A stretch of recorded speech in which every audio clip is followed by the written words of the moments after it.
உழைச்சிருக்காங்க. கண்டிப்பாக எவ்வளோ உழைச்சிருக்குன்னு உங்களுக்கு தெரியும். இந்த படத்தை நல்ல முறையில் மக்களாண்ட எடுத்துக்க பொறுப்பு உங்களுது. கண்டிப்படியாக நீங்கள் நல்லபடியாக இந்த படத்தை பற்றி நீங்கள் ஃபேக்ட் எழுதினா போதும். Thank you for all coming. அனைவருக்கும் வணக்கம். படம் பார்த்துருப்பீங்கன்னு நினைக்கிறேன். கன்னிமாடம் பார்த்துட்டு என்ன பண்ணுறதுனே தெரியாமல் நிராகதியாக நிற்கும்போது நீங்கள் தான் என்னை காப்பாற்றினீங்க. அதே மாதிரி என்னோட உதவியாளர் பெருமாள், அவரும் இப்போது உங்களை நம்பி தான் உட்காந்துருக்காரு. அவரை காப்பாற்றி விட்டுருங்க. சின்ன சின்ன தவறு இல்லாமல் படங்கள் எடுக்க முடியாது. அந்த தவறுகள் அவரும் பண்ணியிருப்பாருன்னு நினைக்கிறேன். அதை எழுதாதீங்க. உங்களுக்கு பிடிச்சதை மட்டும் எழுதுங்க. இந்த திரைப்படம் வெற்றி அடைகிறதுக்கு என்னுடைய வாழ்த்துக்கள். அருண் அருமையான ப்ரொடியூசர், நிறைய படங்கள் பண்ணுற எண்ணத்தோடு இருக்கார். இந்த படம் நீங்கள் எழுதுகிற ரிவ்யூனால ஏதோ அவர் போட்ட காசை எடுத்துட்டாருன்னா என்ன மாதிரி இன்னும் சில இயக்குநர்களோ ரவி மாதிரி ஹீரோஸோ இன்னும் நிறையா அவரோட ட்ராவல் பண்ண முடியும். அதுக்காகவே இந்த திரைப்படம் வெற்றி அடையணும். இந்த டீமில் உழைச்ச அத்தனை பேருக்கும் என்னுடைய வாழ்த்துக்களும் நன்றிகளும். தேங்க்யூ. வணக்கம் எல்லாருக்கும். மியூசிக் டைரக்டர் நான் இந்த படம் மியூசிக் பண்ணியிருக்கேன். இது என்னோடய first film. Thanks to my producer and director. அவங்க தான் they wanted me to do the music. So இது என்னோடய ஃபர்ஸ்ட் கோயில் சம்மந்தமாக நிறைய மியூசிக் எனக்கு புதுசாக இருந்துச்சு. இது ஸ்கோர் பண்ண இன்ட்ரெஸ்டிங்காக இருந்துச்சு. I hope you all like it. Thank you for this opportunity. Thank you. நன்றி. அடுத்து பேச அழைக்கிறோம் ராட்சசன் மரகதன். எல்லாருக்கும் வணக்கம். என்ன பேசுன்னு தெரியல. முதல் எங்கள் தயாரிப்பாளருக்கு நன்றி. அப்புறம் மற்ற டெக்னீஷியன் எல்லாருமே ஒரே வார்த்தையில் முடிச்சுன்னா நன்றி. தேங்க்யூ. நீங்கள் எழுதுகிற விமர்சனம் தான் அடுத்த கட்ட நகர்வு.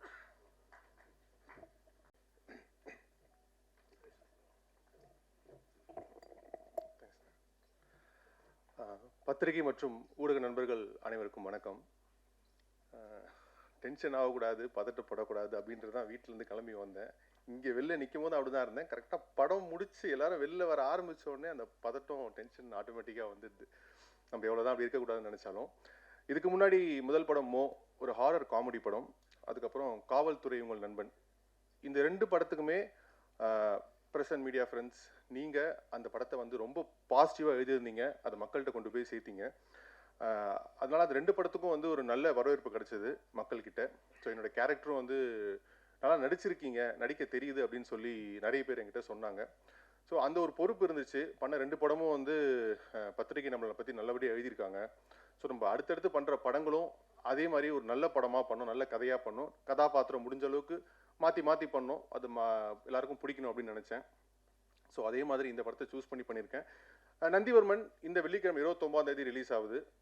நீங்கள் படம் இப்போ எல்லாம் பார்த்துட்டீங்க, உங்களுக்கு தெரியும். ஆக்சுவலாக இந்த படம் ஒரு பட்ஜெட்டில் கால்குலேட்டிவாக எடுக்கக்கூடிய படம், கதை கிடையாது. ஆக்சுவலாக இந்த கதையே கொஞ்சம் டஃப்பான டாஸ்க் தான். ஒரு புது ப்ரொடியூசருக்கும் சரி, ஒரு புது ஃபஸ்ட்டு படம் பண்ணுற டேரக்டருக்கும் சரி. பட் இருந்தாலுமே வித்தியாசமான ஒரு படம் ஒன்று பண்ணோம். ஒரு கதை ரெகுலரான ஃபார்மேட்டில் இருக்கக்கூடாது அப்படின்னு சொல்லி ஒரு சேலஞ்சாக எடுத்து தான் இந்த படத்தை ஆரம்பித்தாங்க. 2-3 ஹீரோ கிட்ட முன்னாடி கதை சொல்லியிருந்தாங்க. அதுக்கப்புறம் எங்கிட்ட டேரக்டர் கதை சொன்னார், இந்த படம் நீங்கள் பண்ணணும் அப்படின்னு சொல்லிட்டு. கதை கேட்டவுடனே ஒரு இன்ட்ரெஸ்டிங் ஃபேக்ட் இருந்துச்சு. கண்டிப்பாக இது ஸ்க்ரீனில் கன்வெர்ட் ஆகும் அப்படின்னு சொல்லி. இது எப்படி பண்ண போகிறாங்க அப்படின்றது ஒரு சின்ன கொஸ்டின் மார்க் இருந்துச்சு. அதுக்காக ப்ரொடியூசரை மீட் பண்ண உடனே சினிமா மேலே அவ்வளோ பெரிய பேஷன் அவருக்கு. வேற ஒரு துறையில் இருந்தாலும், அவ்வளோ பிஸியாக இருந்தாலும், சினிமாவில் ஜெயிக்கணும், சினிமாவில் ப்ரூவ் பண்ணணும், அந்த ஆர்வம் எல்லாருக்குமே வராது. எத்தனையோ பேர்கிட்ட எவ்வளோ பணம் இருந்தாலும் சினிமாவில் ப்ரூவ் பண்ணணும், சினிமாவில் போய் ஜெயிக்கணும்னு ஒரு ப்ரொடியூசருக்கு வர ஆர்வம் இருக்குல்ல, அது இண்டஸ்ட்ரிக்கு ரொம்ப ஹெல்த்தியான விஷயம். ஸோ அது நம்ம எங்கள் ப்ரொடியூசர்கிட்ட இருந்துச்சு. அந்த வகையில் இந்த டீம் ஆக்சுவலாக பிளஸ்டு அவரோட கீழே படம் பண்ணுறதுக்கு. அண்டு இந்த படத்தில் நிறைய பேர் ஃபர்ஸ்ட் மூவி நிறைய பேருக்கு ஆக்சுவலாக பார்த்தீங்கன்னா டேரக்டருக்கு, ப்ரொடியூசருக்கு, மியூசிக் டைரக்டர் ஜெராட் ஃபெலிக்ஸ்க்கு, அப்புறம் ஹீரோயின் ஆஷா வெங்கடேஷ், நிறைய பேர் இன்றைக்கி வர முடியல. ஸோ அவங்க எல்லாருக்கும் முதல் படம். ஸோ இந்த படத்தில் எங்களோட சின்சியர் எஃபர்ட்ஸை படத்தில் கொடுத்துருக்கோம். உங்களுக்கு பிடிக்கணும், மக்களுக்கு பிடிக்கணும் அப்படின்னு சொல்லிட்டு. இந்த படத்தை நீங்கள் தான் மக்கள்கிட்ட கொண்டு போய் சேர்க்கணும். கண்டிப்பாக படம் பார்த்துட்டீங்க, உங்களுக்கு என்ன தோணுதோ அதை எழுத போகிறீங்க. அதில் வந்து இந்த டீமை நீங்கள் சேவ் பண்ணணும்னு நினச்சிங்கன்னா பாசிட்டிவ்ஸ்லாம் நீங்கள் எடுத்து சொன்னீங்கன்னா மக்கள் கண்டிப்பாக படம் பார்க்க வருவாங்க. இப்போது ஒரு 2 days முன்னாடி 2 நாளாக கோயிலுக்கு போயிட்டுருக்கேன். ஸோ படம் ரிலீஸ் ஆகும்போது ஒரு பதட்டம் வரும்ல, படம் கண்டிப்பாக ஜெயிக்கணும் அப்படின்னு சொல்லிட்டு. இப்போ நான் கோயிலில் போய் வேண்டது வந்து கண்டிப்பாக எனக்காக கூட இல்லை, உண்மையாக சொல்கிறேன். உங்களுக்கு முன்னாடி இன்னைக்கு 2 பேருக்காக வேணும் இந்த படம் ஜெயிக்கணும் அப்படின்னு சொல்லிட்டு. ஒன்று, படத்தோட டேரக்டர் பெருமாள் வரதன். கிட்டத்தட்ட சினிமாவில் ஒரு 10-15 வருஷம் ட்ராவல் பண்ணி வந்திருக்காரு. ஏன்னா ஒரு டேரக்டருக்கு முதல் படம் எவ்வளோ முக்கியம் அப்படின்றது எனக்கு தெரியும். ஏன்னா நான் ஒரு டேரக்டரோட கூடிய ட்ராவல் பண்ணியிருக்கேன் ஒரு 10-15 years. அவங்களோட அந்த ஒரு பெயின், அந்த ஒரு ஆசை, அந்த எமோஷன்ஸ் எல்லாமே உள்ளே இருக்கும். ஸோ இவருமே வந்து இந்த கதையை வந்து அவ்வளோ தூரம் கொண்டு வந்து இந்த படத்தை மக்கள்கிட்ட சேர்க்கணும்னு சொல்லி அவ்வளோ ஹார்ட் ஒர்க் பண்ணியிருக்காரு. கண்டிப்பாக இந்த படத்தில் ஆக்சுவலாக சொல்லப்போனால் அவருக்கு நிறைய இழப்புகள், ஈவன் ஒரு பர்சனல் லாஸ் கூட.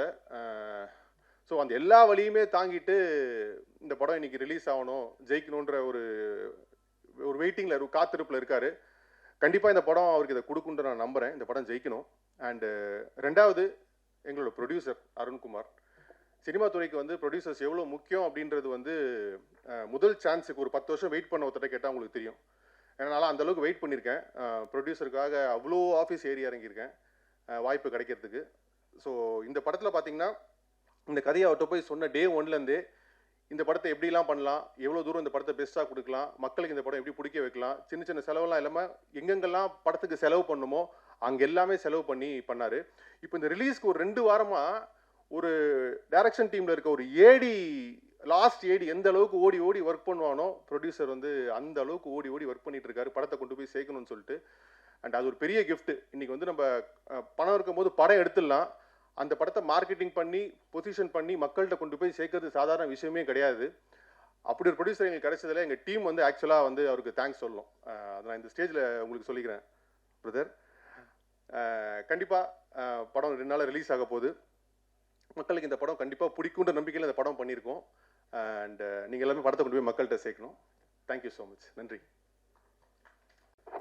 மீண்டும் நான் அதை தான் சொல்லிக்கிறேன், ரொம்ப கஷ்டப்பட்டு எடுத்திருக்கோம், நல்லபடியாக எழுதுங்க. உங்களோட சப்போர்ட் இருந்தால் இந்த படம் கண்டிப்பாக ஜெயிக்கும். ஹீரோயின் இப்போ தான் ஃபோன் பண்ணாங்க, அவங்களால பெங்களூரில் இருக்காங்க, வர முடியல, சொல்லிடுறேன். இந்த படத்தை ஜெயிக்க வைக்க வேண்டியது உங்கள் பொறுப்பு. மிக்க நன்றி.